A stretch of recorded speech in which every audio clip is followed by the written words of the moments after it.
در دوره دستور سپارش حکومت جمهوری و با ابتکار مقامات اجراییه در همکاری با صاحبکاران محلی راههای بین دهات ناحیه منتظم تعمیر و تجدید می‌گردند. سال‌های زیاد راههای دهات تابع جماعت بقی رحمزاده ناحیه رشت از درآمدگاه تا مرکز جماعت تعمیر طلب بوده، برای رفت آمد ساکنان به مرکز ناحیه مشکلی ایجاد می‌کرد. با تشبث صاحبکار محلی محیب باباجانوف با استفاده از تکنیک و قوای دستی راههای بین دهات در یک مدت کوتاه منفرش می‌گردند. تعمیر و تجدید و منفرش نمودن راههای بین محله‌ها در پرتو کارهای آبادانی عملی گردیده تا امروز کوچه‌های اساسی مرکز ناحیه منفرش کرده شدند. زحمت اهلانه ساکنان ناحیه امکان داد که کارهای آبادانی وسعت تازه پیدا نمایند. من در پیش جناب وعده دادم که باز از همینجا رفته 24 کیلومتر راهی از پسشوی کای نواباد تا قسم نظامی کشیمبا 24 کیلومتر راه را اسفالت کرده میدهم.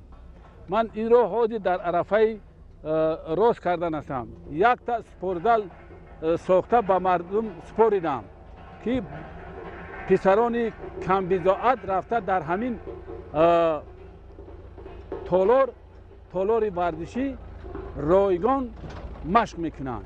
حتی مربی همون تالار را از حساب خودم معاش میدهم.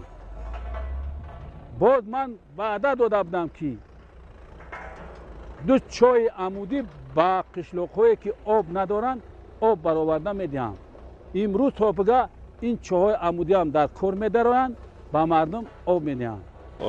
رفت آمد نقلیاتی بهت تشویش زیاد را به جا می‌آورد و امروز صاحبکار محلی باباجان محیب عزم گرفته است که این مشکلات را برطرف نماید و برای این مشکلات را حل نمودن مسافه 24 کیلومتر را می‌خواهد که اسفالت پوش نماید.